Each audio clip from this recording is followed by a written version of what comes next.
materi 1 yaitu cobaan hidup. Cobaan menurut KBBI adalah suatu yang dipakai untuk menguji ketabahan dan keimanan dan lain-lain. Cobaan dapat diartikan suatu keadaan di mana posisi seseorang yang sedang diuji oleh Allah Subhanahu wa Ta'ala. Ayat tentang cobaan hidup ada di surat Al-Baqarah ayat 156 yang berbunyi Bismillahirrahmanirrahim. Alladzina idza asabtahum musibatu qalu inna lillahi wa inna ilaihi raji'un. Berikut arti dari surat Al-Baqarah ayat 56 yaitu orang-orang yang apabila ditimpa musibah mereka mengucapkan inna lillahi wa inna ilaihi raji'un, yang berarti sesungguhnya kami adalah milik Allah dan sesungguhnya hanya kepadanya kami akan kembali. Kemudian surat yang kedua adalah surat Al-Baqarah ayat 157 yang berbunyi Bismillahirrahmanirrahim. Ulaika alaihim sholawatu min rabbihim wa ruj'a wa ulillahumul muhtadun. Surat Al-Baqarah ayat 157 yang mempunyai arti mereka itulah yang memperoleh ampunan dan rahmat dari Tuhannya, dan mereka itulah orang-orang yang mendapatkan petunjuk. Tafsir dari surat Al-Baqarah ayat 156 sampai 157 menurut Al-Misbah, yaitu sungguh kami pasti akan terus-menerus menguji kamu, mengisyaratkan bahwa hakikat kehidupan di dunia antara lain ditandai oleh keniscayaan bahwa adanya cobaan yang beraneka ragam. Ujian yang diberikan Allah sedikit, kadarnya sedikit bila dibandingkan dengan potensi yang telah dianugerahkan Allah kepada manusia. Ujian yang sedikit sehingga setiap yang diuji akan mampu memikulnya jika ia menggunakan potensi-potensi yang dianugerahkan Allah. Bentuk ujian yang Allah berikan itu beberapa sedikit rasa takut, yakni keresahan hati menyangkut sesuatu yang buruk atau hal-hal yang tidak menyenangkan yang diduga terjadi. Sedikit rasa lapar, yakni keinginan meluap untuk makan karena perut kosong, tetapi tidak menemukan makanan yang dibutuhkan, serta kekurangan harta, jiwa, dan buah-buahan. Setelah menguji hamba-hambanya, kemudian Allah memberikan kabar gembira bagi mereka yang sanggup melewati ujian tersebut. Dengan disampaikanlah kabar gembira kepada orang-orang yang bersabar, yaitu orang-orang yang apabila ditimpa musibah mereka berkata inna lillahi wa inna ilaihi raji'un, yang artinya sesungguhnya kami adalah milik Allah dan kami akan kembali kepadanya. Allah akan memberikan kabar gembira bagi manusia dikala Allah memberikan ujian atau cobaan kepadanya apabila ia bersabar dalam menghadapi cobaan tersebut. Kondisi atau ujian seberat apapun takkan membawa kegunaan bagi seseorang apabila ada kesabaran dalam diri seseorang. Selanjutnya, sejatinya Allah Subhanahu wa Ta'ala memberikan ujian kepada manusia untuk melihat seberapa besar kemampuan manusia dalam menjalani dan melewati ujian tersebut. Ibarat sebuah ujian di sekolah, dimanapun guru memberikan lembar soal ujian yang bertujuan agar siswa mampu memecahkan permasalahan tersebut. Lalu hasilnya akan dinilai oleh guru tersebut sehingga di akhir semester nilai ujian itu akan terpampang dengan peringkat antar siswa saling berbeda satu sama lainnya. Tentunya tergantung dari kemampuan siswa mengisi soal tersebut. Sebagaimana ditegaskan Allah Subhanahu wa Ta'ala dalam firman-Nya, yaitu Maha suci Allah yang di tangannya hanyalah segala kerjaan dan Dia Maha kuasa atas segala sesuatu yang menjadikan mati dan hidup, supaya Dia menguji kamu siapa di antara kamu yang lebih baik amalnya, dan Dia Maha perkasa lagi Maha pengampun, yaitu surat Al-Mulk ayat 1-2.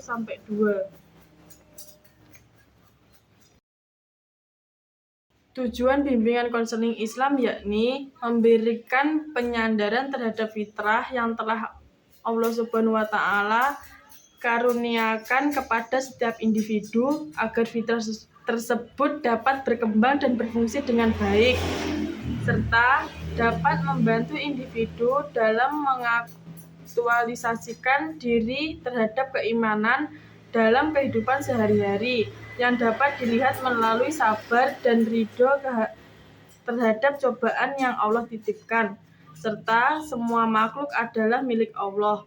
Misal, diuji dengan rasa takut kehilangan, kita harus ingat bahwa semua yang ada di dunia adalah milik Allah.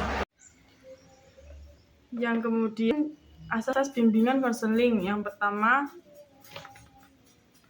A. Asas kebahagiaan dunia dan akhirat. Asas ini bertujuan untuk membantu individu dan klien untuk mencapai kebahagiaan di dunia dan di akhirat dengan selalu mengingat Allah Subhanahu wa Ta'ala dan berlomba-lomba dalam kebaikan untuk mendapatkan rahmat Allah. Hal ini sesuai dengan penggalan ayat surat Al-Baqarah ayat 155 sampai 156. Dan sampaikanlah kabar gembira kepada orang-orang yang sabar, yaitu orang-orang apabila ditimpa musibah, mereka berkata innalillahi wa inna ilaihi raji'un, yang berarti sesungguhnya kami milik Allah dan kepadanya lah kami kembali. Di mana konselor membantu klien agar sabar dalam menghadapi cobaan dan memahami serta menerima bahwa semua yang dialami serta memiliki adalah kehendak dari Allah SWT. Yang kemudian yaitu B. Asas inillahi ta'ala, yang bermakna bahwa bimbingan ini dilakukan semata-mata karena Allah Subhanahu wa Ta'ala. Asas tersebut sesuai dengan surat Al-Baqarah ayat 155 sampai 157, di mana seseorang individu yang menerapkan asas ini harus melakukan bimbingan dengan penuh keikhlasan, tabah, sabar, dan tanpa pamrih. Sedangkan yang menerima bimbingan ini harus menerima hal-hal tersebut dengan lapang dada, karena segala sesuatu yang akan dilakukannya kelak semuanya bergantung atas kehendaknya Allah Subhanahu wa Ta'ala.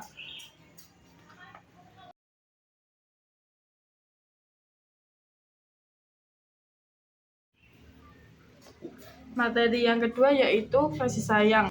Kasih sayang adalah sebuah konsep mendalam dan penting bagi kehidupan manusia, melibatkan saat empati, perhatian, dan kepedulian terhadap orang lain, baik itu keluarga, teman, dan bahkan makhluk lainnya. Kasih sayang membentuk dasar dari hubungan yang sehat dan berkelanjutan, serta menjadi pendorong bagi banyak tindakan baik dalam pengorbanan dan kehidupan sehari-hari. Dalam konteks keluarga, kasih sayang adalah fondasi dan ikatan yang erat bagi orang tua dan anak. Orang tua memberikan kasih sayang kepada anaknya dengan memberikan perhatian, perlindungan, dan dukungan yang tak terbatas. Sebaliknya, anak-anak juga harus mengasihi dan menyayangi orang tua sebagaimana yang telah ia berikan kepada mereka. Kasih sayang juga berperan penting dalam hubungan romantis. Pasangan yang saling mencintai tidak hanya merasakan kebahagiaan dan kehangatan emosional, tetapi juga merasa dihargai dan didukung oleh setiap aspek kehidupan mereka. Kasih sayang dalam hubungan romantis membutuhkan komunikasi yang baik, pengertian, dan kesediaan untuk saling menghargai dan mendukung satu sama lain. Teori BK mungkin merujuk pada budi pengerti atau budi kemanusiaan. Oleh karena itu, ciri-ciri yang ditanamkan rasa kasih sayang kepada Allah dalam budi pekerti atau budi kemanusiaan dapat mencakup 1. Menunjukkan rasa empati dan kepedulian terhadap sesama manusia, hewan, dan lingkungan. Orang yang memiliki rasa kasih sayang kepada Allah Subhanahu wa Ta'ala akan berusaha untuk memperlakukan semua makhluk ciptaannya dengan baik dan menghargai keberadaan mereka. 2. Menjaga hubungan baik antar sesama manusia dan berusaha untuk memperbaiki hubungan yang rusak. Orang yang memiliki rasa kasih sayang kepada Allah akan berusaha untuk memperbaiki hubungan yang rusak dengan sesama manusia dan tidak membiarkan perbedaan pendapat atau perbedaan agama menghalangi hubungan yang baik. Yang ketiga, hubungan menjaga diri dari perbuatan yang merugikan diri sendiri atau orang lain. Orang yang memiliki rasa kasih sayang kepada Allah Subhanahu wa taala akan berusaha untuk menjaga diri dari perbuatan yang merugikan diri sendiri atau orang lain, seperti merokok, minuman alkohol, dan menggunakan narkoba. Yang keempat, berusaha memperbaiki diri dan meningkatkan kualitas hidup. Orang-orang yang memiliki rasa kasih sayang kepada Allah akan berusaha untuk memperbaiki diri sendiri dan meningkatkan kualitas hidupnya, baik dari segi spiritual maupun materi. Yang kelima, menjaga keseimbangan antara kebutuhan diri sendiri dan kebutuhan orang lain. Orang yang memiliki rasa kasih sayang kepada Allah akan berusaha untuk menjaga keseimbangan antara kebutuhan diri sendiri dan kebutuhan orang lain, sehingga tidak egois atau terlalu memperhatikan kepentingan sendiri. Berikut surat yang membahas tentang kasih sayang ada di surat Al-Luqman ayat 14 yang berbunyi Bismillahirrahmanirrahim wa wasainal insana biwalidayhi hamalathu ummuhu wahna ala wahni wa filaluhu fi amaini aniskur li wa liwalidayka illal masyir. Berikut arti dari surat Al-Luqman ayat 14 yaitu, dan kami perintahkan kepada manusia berbuat baik kepada kedua orang tuanya, ibu bapaknya, ibunya telah mengandung dalam keadaan lemah yang bertambah-tambah dan menyapinya dalam 2 tahun. Bersyukurlah kepadaku dan kepada dua orang tua ibu bapakmu, harga kepadamu kulah kembalimu. Tafsir Al-Misbah dari surat Al-Luqman ayat 14 yaitu, menurut Muhammad Quraish Shohib dalam tafsir Al-Misbah, ayat tersebut menunjukkan penghormatan dan kebaktian pada orang tua menempati posisi kedua setelah pengagungan kepada Allah Subhanahu wa taala. Dalam tafsir tersebut mengatakan ayat ini bukan nasihat Luqman kepada anaknya. Walaupun demikian, bukan berarti Luqman tidak menasihati anaknya. Pada konteks ini, Ibnu Asyur mengemukakan riwayat bahwa Luqman menyampaikan nasihat ini kepada anaknya, yaitu, sesungguhnya Allah telah menjadikan aku rela padamu, sehingga dia tidak mewasiatkan aku terhadapmu, tetapi dia belum menjadikan engkau rela kepadaku, maka dia mewasiatkanku berbakti kepadaku. Untuk menjelaskan bagaimana melanggengkan cinta dan kasih sayang dalam hubungan antar manusia dengan menggunakan teori bimbingan konseling, kita dapat merujuk pada beberapa pendekatan atau konsep dalam BK yang dapat diterapkan dalam konteks ini, yaitu 1. Teori komunikasi. Teori komunikasi dalam BK menekankan pentingnya pendengaran untuk mengkomunikasikan perasaan dan kebutuhan yang jelas, serta memahami bahasa tubuh dan nonverbal dalam konteks antar individu. Dengan memperkuat keterampilan komunikasi yang sehat, individu dapat lebih menyampaikan cinta dan kasih sayang mereka kepada orang lain. Yang kedua, BK mempromosikan konsep pemberdayaan individu yang melibatkan pengembangan keterampilan pribadi, peningkatan kepercayaan diri, dan memahami akan nilai-nilai diri sendiri. Ketika seseorang merasa percaya diri dan memiliki pemahaman yang kuat tentang nilai-nilai dan kebutuhan pribadi mereka. Yang ketiga, dalam hubungan antar manusia, konflik tidak dapat dihindari. BK menawarkan berbagai teknik dan strategi untuk mengelola konflik secara konstruktif, seperti teknik negosiasi, pemecahan masalah, dan kompromi. Dengan mempelajari cara pengelolaan konflik yang baik, individu dapat memperkuat hubungan mereka dengan orang lain dan juga menjaga cinta dan kasih sayang berlangsung. Yang keempat, BK menekankan pentingnya memahami dinamika hubungan yang sehat, termasuk aspek-aspek seperti kepercayaan, keterbukaan, dan dukungan emosional. dan penghargaan terhadap perbedaan. Dengan membangun hubungan yang sehat, individu dapat menciptakan lingkungan di mana cinta dan kasih sayang dapat tumbuh dan berkembang. Yang terakhir, BK menggarisbawahi pentingnya kesejahteraan emosional dalam hubungan antar manusia. Ini melibatkan pemahaman yang mendalam bagi perasaan dan kebutuhan baik diri sendiri maupun orang lain. Dengan memperhatikan kesejahteraan emosional, individu dapat merespon dengan baik terhadap perasaan dan kebutuhan orang lain, yang pada gilirannya memperkuat ikatan cinta dan kasih sayang.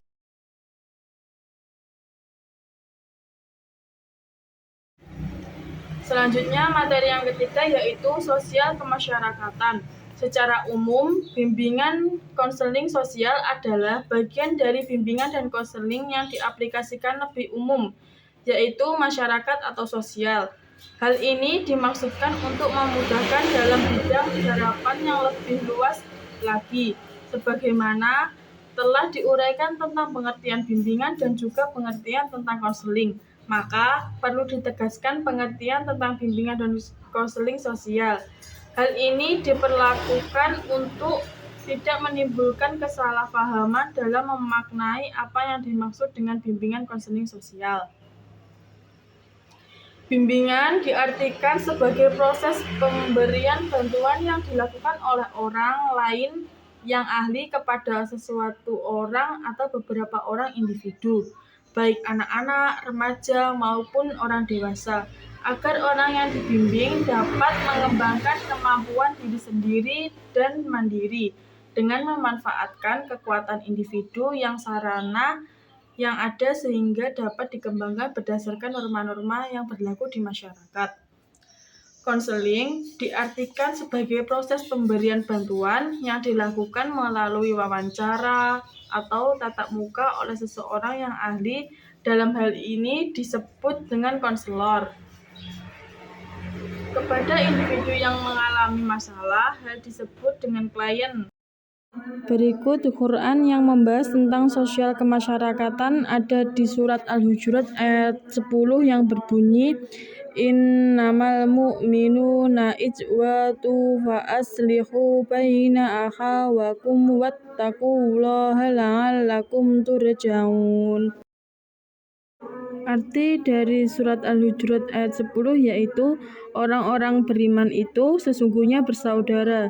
Sebab itu damaikanlah atau perbaiki hubungan antara kedua saudara itu dan takutlah terhadap Allah supaya kamu mendapat rahmat. Al-Hujurat ayat 10 yakni menurut Prof. Quraisy Shihab menafsirkan ayat ini sesungguhnya orang-orang yang beriman kepada Allah dan Rasul-Nya adalah bersaudara. Sebab iman yang ada telah menyatukan hati mereka. Maka damaikanlah antara kedua saudara kalian demi menjaga hubungan persaudaraan seiman. Jagalah diri kalian dari azab Allah dengan menjalankannya perintahnya dan menjauhi larangannya, dengan harapan Dia memberikan kalian rahmat dan berkat ketakwaan kalian. Selanjutnya ada teori BK. Yang pertama, teori bimbingan dan konseling dalam Islam mendukung pengembangan hubungan yang aman, nyaman, dan berkesan. Berikut adalah beberapa teori dan praktik yang mendukung pengembangan hubungan dalam konseling berdasarkan konsep Islam.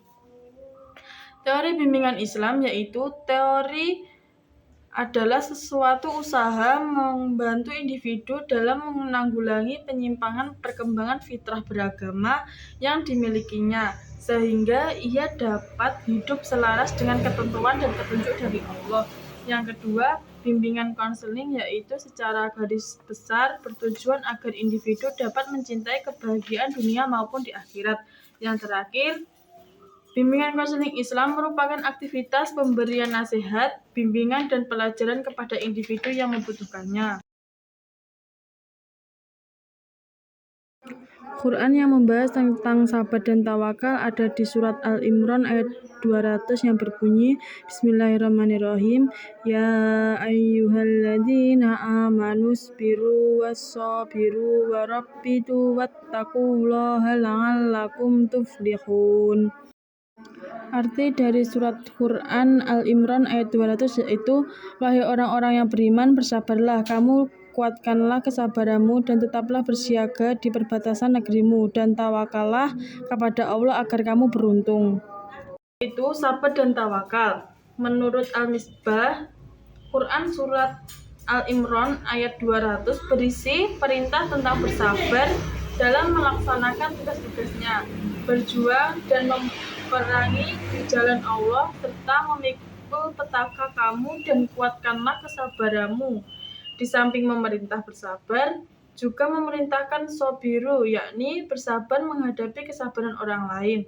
Seorang muslim dalam hidup dan perjuangan di jalan Allah akan menghadapi pihak lain yang juga berjuang sesuai nilai-nilainya dan yang juga memiliki kesabaran. Teori BK. Keterkaitan tawakal dalam Al-Quran dengan bimbingan konseling mengacu pada konsep pernyataan penuh kepada Allah SWT dan penyerahan diri sepenuhnya kepadanya. Dalam praktik bimbingan konseling, konselor yang sensitif akan dimensi spiritual klien dapat membantu mereka mengeksplorasi dan memahami konsep tawakal, serta bagaimana dapat diterapkan dalam pengalaman dan tantangan hidup mereka. Kemudian macam-macam tawakal dibagi menjadi dua, yaitu 1. Tawakal kepada Allah. Tawakal yang paling baik adalah tawakal dalam kewajiban memenuhi hak kebenaran, hak makhluk, dan hak diri sendiri. Yang paling luas dan yang paling bermanfaat adalah tawakal dalam mementingkan faktor eksternal dan kemaslahatan agama atau menyingkirkan kerusakan agama. Yang kedua, tawakal kepada selain Allah. Referensi tawakal dengan keuntungan jiwa. Orang yang bertawakal kepada Allah SWT tidak akan berkeluh kesah dan gelisah. Ia akan selalu berada dalam ketenangan, ketentraman, dan kegembiraan. Jika ia memperoleh nikmat dan karunia dari Allah SWT, ia akan bersyukur, dan jika atau kemudian misalnya mendapat musibah, dia akan bersabar. Ia menyerahkan semua keputusan, bahkan dirinya sendiri, kepada Allah SWT.